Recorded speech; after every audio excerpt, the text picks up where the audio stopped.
Je suis super contente d'avoir pris l'initiative de enfin faire cette vidéo parce qu'il faut savoir quand même que ça fait au moins genre 1 ou 2 ans que je reçois des commentaires sous mes vidéos de personnes qui me demandent des conseils de lecture féministe ou de livres féministes en général, essais ou fiction, et à chaque fois je fais l'autruche, je mets la tête dans le sol et je fais genre de pas voir les commentaires juste parce que je sais pas, je me suis jamais trouvée super légitime à parler de ça sur ma chaîne, en tout cas je suis pas la plus impliquée sur Booktube, définitivement pas, mais aujourd'hui je me suis dit tu sais quoi, tu t'es forgé une identité féministe, tu te revendiques comme féministe, donc partage ton expérience et surtout partage les livres qui t'ont fait, qui t'ont amené là où t'es aujourd'hui dans ton cheminement de pensée. Donc ce que je vais faire aujourd'hui tout simplement c'est que je vais vous présenter 5 livres qui moi m'ont aidé dans mon éveil féministe.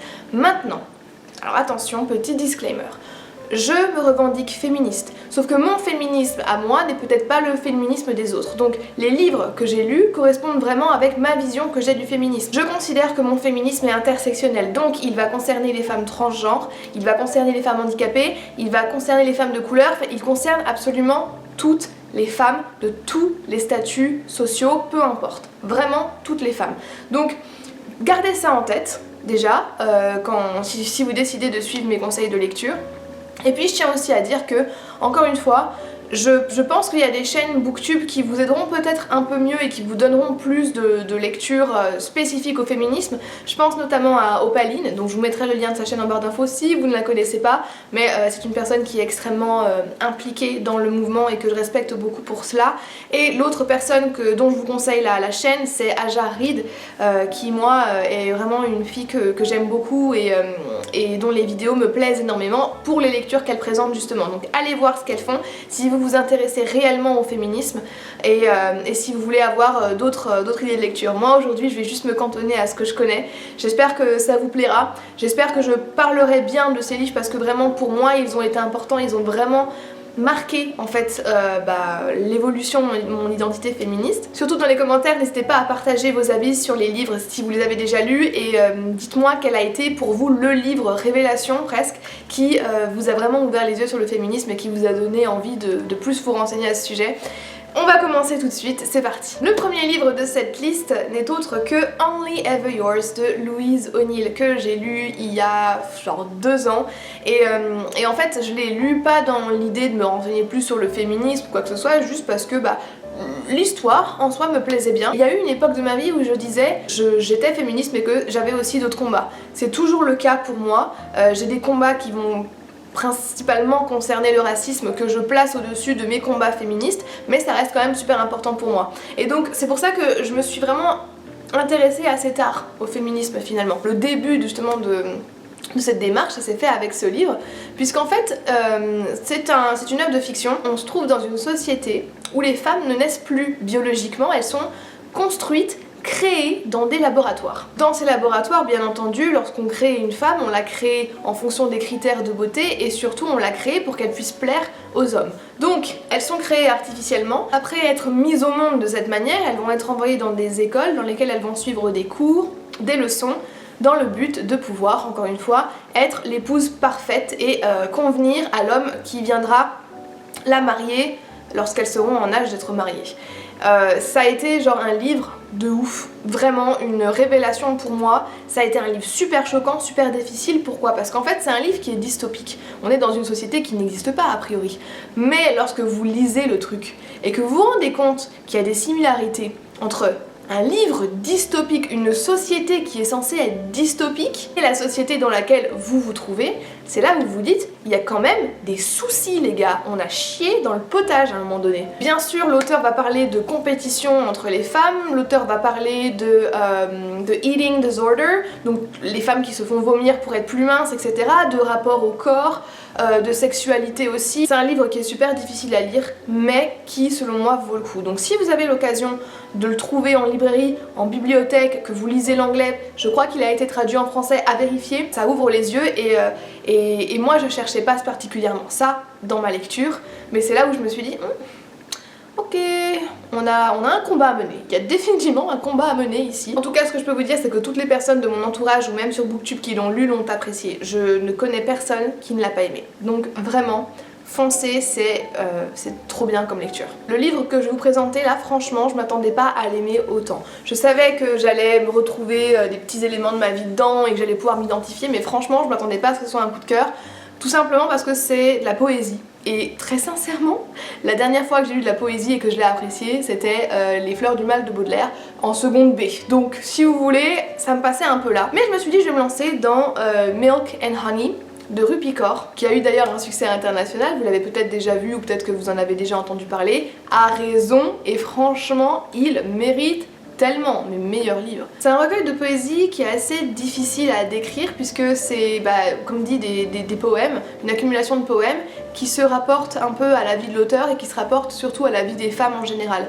Donc il y a un aspect assez personnel à cette création, mais moi ce qui m'a le plus plu, c'est de me rendre compte en fait que ce que je vivais, des milliers et des millions d'autres femmes le vivaient également, et ça je m'en étais jamais réellement rendu compte. Ça a été assez douloureux, je sais qu'il y a certains poèmes qui moi m'ont plus touchée, et encore une fois quand j'en parle avec les personnes qui l'ont lu, c'est toujours, on a tous nos poèmes de prédilection dans ce recueil là, en fonction de nos expériences, mais on se retrouve. Il y a vraiment une sororité qui naît avec ce livre. Je n'ai pas lu le deuxième, qui est Sun and Flowers, quelque chose comme... Enfin, je sais plus exactement, la couverture est blanche. Je l'ai pas lu. Est-ce que j'ai envie de le lire? Je ne sais pas, parce que le coup de cœur a été tellement énorme avec ce livre que j'ai peur d'être déçue. Donc si vous l'avez lu, n'hésitez pas à me partager vos ressentis par rapport à ça, mais clairement je le recommande. C'est de la prose, c'est pas nécessairement de la poésie en vers, donc c'est plus facile à lire et oui, et ça se lit très vite, et le livre en soi est très beau parce qu'il y a des dessins, il y a des corps de femmes, enfin vraiment top, j'ai rien à redire sur ce livre. Je vais vous parler maintenant d'une BD dont j'ai pas un souvenir incroyable, mais que j'avais beaucoup aimé quand je l'ai lu, c'était l'année dernière, qui s'appelle Woman World, qui a pas eu une promotion de ouf à l'échelle internationale. Je sais qu'en France, moi je l'ai pas vu sur les chaînes Booktube, d'ailleurs il me semble pas l'avoir vu sur les chaînes Booktube américaines non plus, ou anglophones en général. En fait, c'est une BD dont j'ai entendu parler par ma prof d'anthropologie l'année dernière, parce qu'on parlait bien entendu du féminisme à un moment donné. Alors c'est une BD qui m'a beaucoup plu parce que déjà je trouve qu'elle est super esthétique, j'adore les graphismes, ça me parle beaucoup, et aussi parce que l'histoire est super intéressante. Ça se passe dans un monde où les hommes n'existent plus. Alors déjà, imaginez le bonheur. En fait, c'est tous ces petits gestes ou ces petites choses que nous on fait au quotidien qui perdent totalement de leur sens lorsque les hommes ne sont plus là. Bien sûr, elles vont parler des poils, elles vont parler du maquillage, elles vont parler des talons, voilà, quand elles parlent entre elles, elles ne comprennent pas comment une femme peut se faire souffrir en étant sur des talons, pourquoi une femme voudrait ôter ses poils, enfin c'est des choses qui n'ont aucun sens dans ce monde-là, parce que les hommes n'existent plus. Et c'est trop drôle parce qu'il y a un personnage qui est une vieille dame qui elle a connu les hommes, et genre elle est là, elle raconte des histoires de son époque où voilà, quand les hommes étaient encore sur la terre, et vraiment c'est trop drôle. Alors la déconstruction est moins flagrante que pour Only Ever Yours par exemple, puisque Only Ever Yours c'est vraiment super voilà, super évident, mais là on a quand même des choses où tu te dis ah oui en fait je fais ça parce qu'il y a déjà il y a la pression sociale, et puis aussi il y a le regard masculin.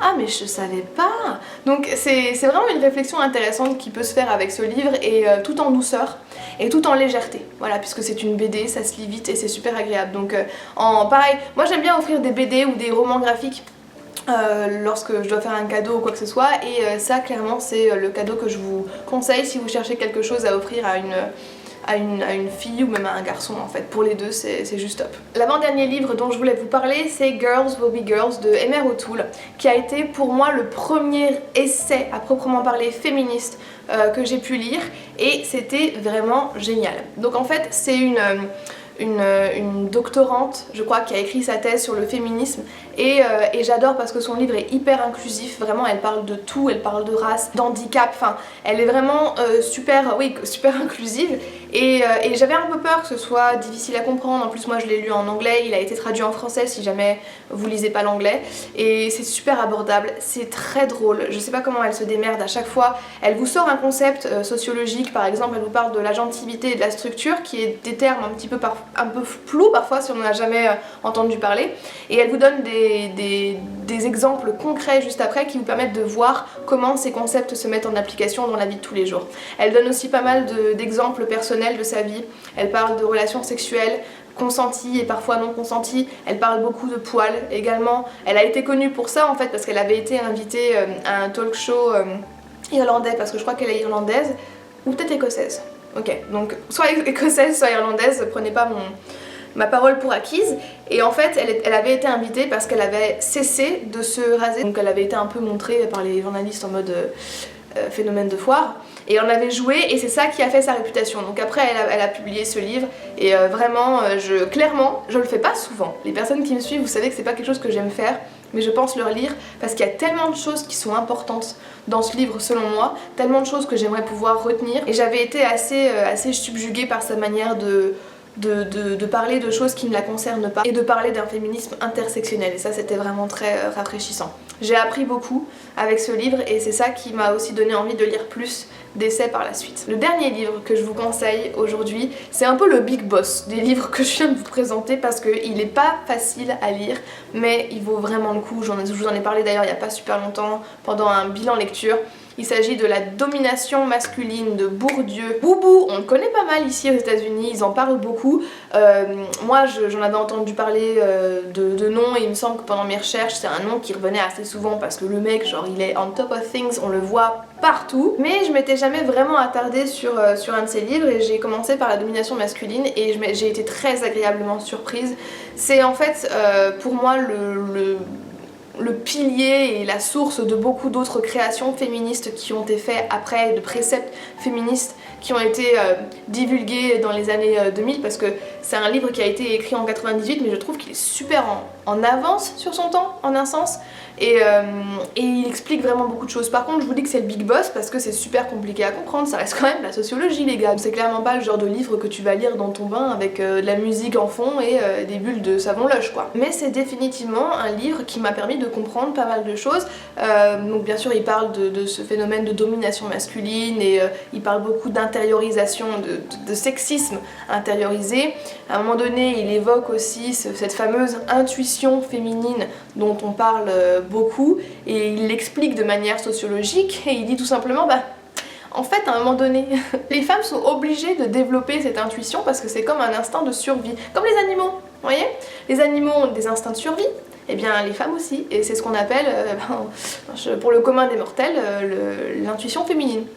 Et il le dit beaucoup mieux que moi, hein, bien sûr, moi je le tourne un peu en dérision, mais c'est... Enfin, genre j'ai lu ça et je m'étais jamais posé la question en fait. Donc certes pas facile à lire, mais essentiel. Je regrette absolument pas cette lecture et je la recommande si vous vous sentez de vous plonger dans de la sociologie et dans du Bourdieu. Donc voilà ma petite vidéo sur les lectures féministes qui en tout cas pour moi ont été super constructives et assez enrichissantes. Comme dit, on a tous des parcours différents, on a toutes des expériences différentes et on a toutes des besoins assez divers en matière de lecture, de ce qu'on aimerait trouver dans un livre, de ce qu'on aimerait du féminisme, en tout cas de l'idée du féminisme qu'on se fait et de notre féminisme idéal. Donc gardez ça en tête, moi c'est juste mes propositions à moi. N'hésitez pas à m'en faire d'autres parce que comme je vous l'ai dit, moi je commence un peu à me cultiver et à m'éduquer sur le féminisme. Je suis loin d'être un puits de science, vraiment loin de là, donc n'hésitez pas à partager ça avec moi.